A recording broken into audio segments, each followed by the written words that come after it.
بسم اللہ الرحمن الرحیم۔ ایک بادشاہ اپنے مود اور گھوڑے پر سوار تھا۔ گھوڑا کسی وجہ سے بھٹکا تو بادشاہ سر کے بل زمین پر گر گیا اور اس کی گردن کی ہڈی کے مہرے ہل گئے۔ اب وہ گردن کو حرکت دینے پر بھی قادر نہ رہا۔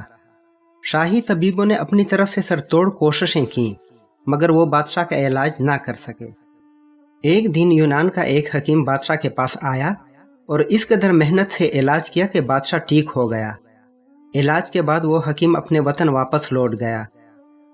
کچھ عرصے کے بعد وہ دوبارہ بادشاہ کے وطن میں واپس آیا تو سلام کے ارادے سے شاہی دربار میں حاضر ہوا۔ اب لازم تھا کہ بادشاہ از روئے قدردانی اس حکیم سے مروت اور مہربانی کا برتاؤ کرتا، لیکن بادشاہ ایسے بن گیا جیسے اس حکیم کو جانتا ہی نہ ہو۔ بادشاہ کے اس رویے سے حکیم بہت سخت رنجیدہ ہوا۔ یونانی حکیم بادشاہ کے دربار سے باہر آیا تو اس نے ایک غلام کو پاس بلا کر کہا، میں تمہیں کچھ بیج دیتا ہوں، انہیں بادشاہ کی خدمت میں پیش کرنا اور کہنا کہ یونانی حکیم نے دیے ہیں۔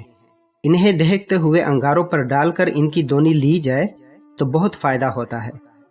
غلام نے وہ بیج بادشاہ کو پیش کر دیے اور ساتھ ہی ان کے فوائد سے بھی آگاہ کیا۔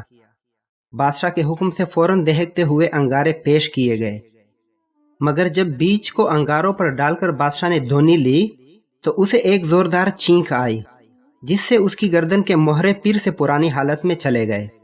بادشاہ بہت چیخا چلایا، سپاہی دوڑائے کہ حکیم کو گرفتار کر کے لاؤ، مگر باوجود بہت سخت تلاش و بسیار کے اس حکیم کا کچھ پتہ نہ چلا۔